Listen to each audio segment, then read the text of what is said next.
ចាសូមស្វាគមន៍មកកាន់ Channel ចំណេះដឹងសម្រាប់សុខភាពនៅថ្ងៃនេះចា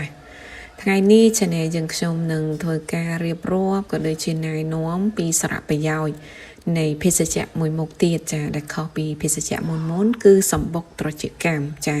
ដែលញ៉ាំទៅល្អសម្រាប់សុខភាពរបស់យើងទាំងអស់គ្នាចាតោះដូច្នេះចូលរួមស្ដាប់ទាំងអស់គ្នាជាមួយនាងខ្ញុំពីសារៈប្រយោជន៍នៃការញ៉ាំទឹកសម្បុកត្រចៀកកម្មចាដែលល្អសម្រាប់សុខភាពរបស់យើងទាំងអស់គ្នាចាទី1គឺសម្បុកត្រចៀកកម្មសុទ្ធល្អអាចជួយឲ្យសម្រស់យើងមើលទៅក្មេងជាងវ័យចាសម្បុកត្រចៀកកម្មសម្បូរទៅដោយប្រូតេអ៊ីន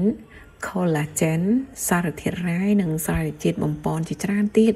ដែលអាចជួយបង្កើនកោសិកាស្បែកមុខជួសជុលកោសិកាស្បែកចាស់និងធ្វើឲ្យសម្រស់របស់យើងមើលទៅក្មេងជាងវ័យទៀតផងចាអត្ថប្រយោជន៍ទី2សម្បុកត្រចៀកកម្មដែលសុទ្ធល្អជួយឲ្យសុខភាពរឹងមាំចាសម្បុកត្រចៀកកម្មបានកំណត់ត្រានៅក្នុងក្បួនពេទ្យចិនថាជាអាហារបំប៉នដ៏ប្រណិតដែលជួយឲ្យសុខភាពរឹងមាំចាអត្ថប្រយោជន៍ទី3គឺសម្បុកត្រចៀកកម្មសុទ្ធនឹងអាចជួយឲ្យអ្នកដែលមានជំងឺឆាប់មានកម្លាំងឡើងវិញចាឆាប់ជាសះស្បើយពីជំងឺយ៉ាងលឿនយ៉ាងឆាប់រហ័សទៀតផងចាអត្ថប្រយោជន៍ទី4ហ្នឹងគឺសម្បុកត្រចៀកកម្មដែលសុទ្ធល្អមានអត្ថប្រយោជន៍ចំពោះស្ត្រីដែលមានផ្ទៃពោះនិងទារកដែលនៅក្នុងផ្ទៃចាស្ត្រីដែលមានផ្ទៃពោះដែលញ៉ាំសម្បុកត្រចៀកកម្មអាចជួយឲ្យរាងកាយរបស់គាត់រឹងមាំទាំងម្ដាយទាំងទារកចាជាពិសេសហ្នឹងជួយឲ្យការសម្រាលបានរលូនទៀតផងចា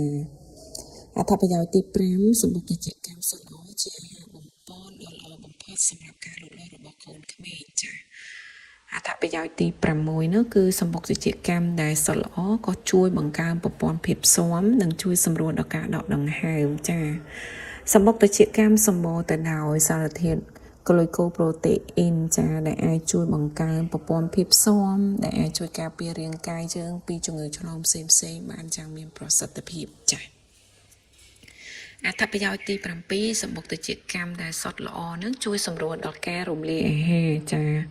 សម្បុកត្រចៀកកម្មត្រូវបានទទួលស្គាល់ថាជាប្រភេទអាហារបំប៉នសុខភាពដែលអាចញ៉ាំមុនពេលទទួលទានអាហារគឺវានឹងជួយឲ្យរាងកាយរបស់យើងនឹងអាចជួយស្រូបយកវីតាមីនពីអាហារដែលយើងទទួលទានបានយ៉ាងល្អចាបានយ៉ាងមានប្រសិទ្ធភាពចាហើយអត្ថបទនេះ Channel យើងខ្ញុំដកស្រង់ចេញពីគេហទំព័រក្នុងស្រុក KBN News ចាសូមអរគុណសម្រាប់ការតាមដានក៏ដូចជាគាំទ្រនៅ Channel ចំណេះដឹងសម្រាប់សុខភាពចាសូមអភ័យទោសរាល់ពាក្យពេចន៍ក៏ដូចជាឃ្លាឃ្លោងនិងរូបភាពមិនច្បាស់នៅត្រង់ចំណុចណាមួយចាសូមអរគុណ